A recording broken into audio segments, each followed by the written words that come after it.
Hey there, today I'm going to show you how to pump as best I can without doing it on myself and showing you what it actually looks like to pump breast milk.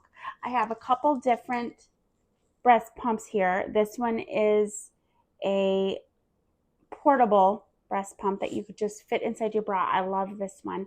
And this is the Zomi ZM2 that my insurance covered when I had my last baby.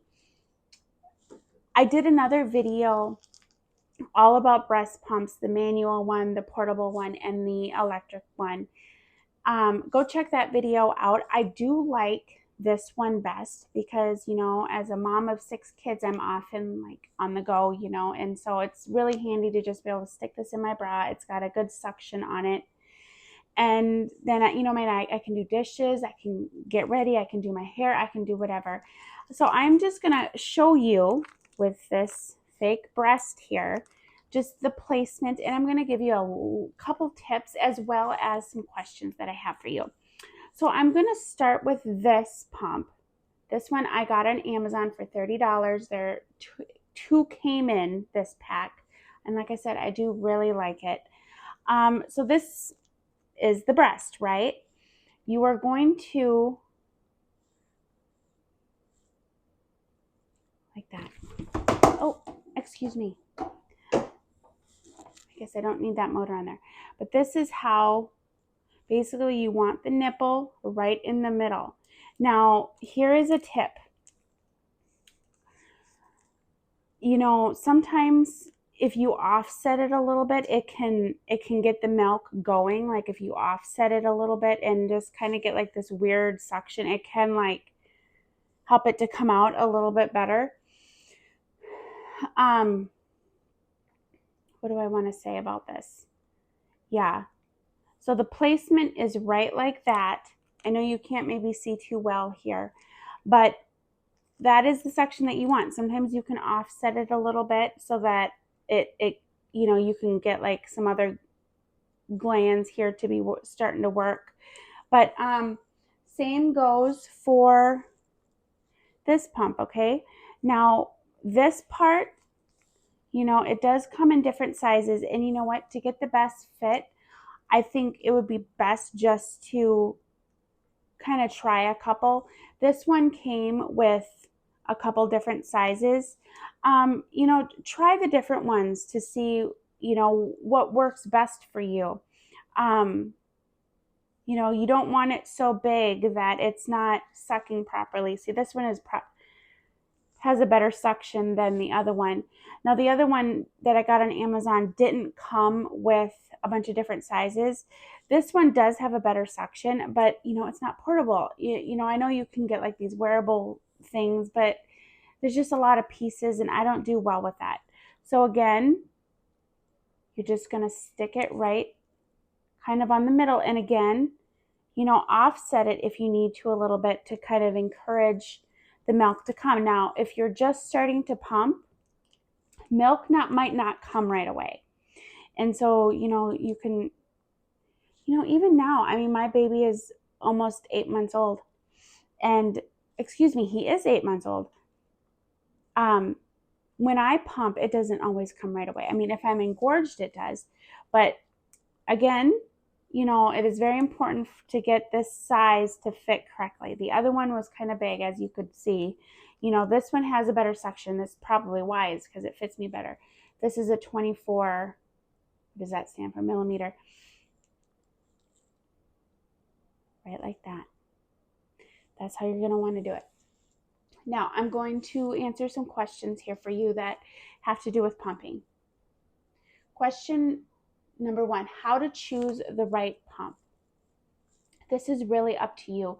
When you first had your baby, you are sitting down quite a bit, and you can have everything set out, and so an electric pump is okay. But, if you're like me, I mean, depending even on how fast you get up moving around, I really like that portable one. But again, you can get like a wearable thing, I see those advertised all the time. I just don't like all those pieces. I like simple.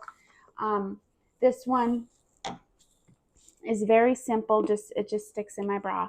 Um, like I said, Amazon, 30 bucks for these. I can link them in the description below.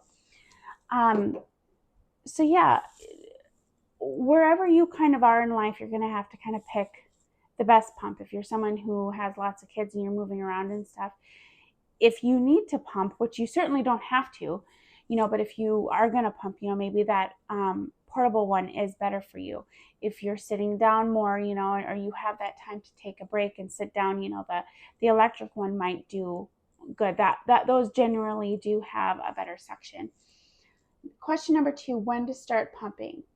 Should I wait until my milk regulates? Is it okay to pump right after birth? You can certainly, oh, my kids are, okay. You can certainly pump right after birth to encourage your milk to come in, but just remember that it's not going to come in right away. And also, you're just so wore out as it is. This is what I did, just go with it. The only time I use the pump is if I'm engorged, which isn't all that often anymore. I mean, if my baby only nurses on one side, the other side can get kind of engorged. That's the only time I use it. I never went back to work after having any of my babies, and so I never had that pressure. But if I'm away from the house, and away from my baby, I always bring this portable one with me, which is really nice. You can just have a bag with you or stick it in your purse is what I do. And then I bring a jar with me. So that's very handy. You don't have to wait until your milk comes in to start pumping. I mean, you can start, but just know that you're not going to probably get that much, if anything. Like, the baby is always better at getting that milk, right? And even like when your milk first comes in, you're not going to make that much because your baby doesn't need that much, right? Their tummies are just super, super tiny, and we can kind of freak out and be like, oh, well, I didn't make that much. Well, that's completely normal. The baby doesn't need that much. Question number 3, how often to pump? For me, I like I said, only pump when I'm engorged. But if you're trying to build your milk supply, I know you can power pump. I've never done that. I don't know much about that. I can try to find some information and put it up here for you. I know you can get on a power pumping schedule to build your milk supply. But to me, in my mind, I stay home. I don't know that I necessarily want to build my milk supply, because then you're always chasing having to pump. And I don't want to do that. I'm with my baby all the time. I don't need to do that. So I really don't want to grow my milk supply. Yeah. I mean, the only time that I could see anybody really wanting to grow their milk supply is if they're going back to work, or just, to get an extra stash in the fridge. But for me, the times that I've been engorged, that's been enough for me to get a stash. So next question number 5, how to get the most milk? This is a hard question for me to answer because, like, from pumping, how to get the most milk, I've never been a super pumper, like, I never was away from my babies for all that long of a time, so I didn't have to like build my milk supply or anything like that. But you know, you can massage your breasts, right? You can do warm compresses, and some people out there will say drink more water, stay hydrated, and all this. Like, that's really good advice. But I had a doula with my first baby, and I was so naive with my first baby. But one thing she said is that water has really nothing to do with it. Like, it's good to stay hydrated and all of this, but your body will make the milk.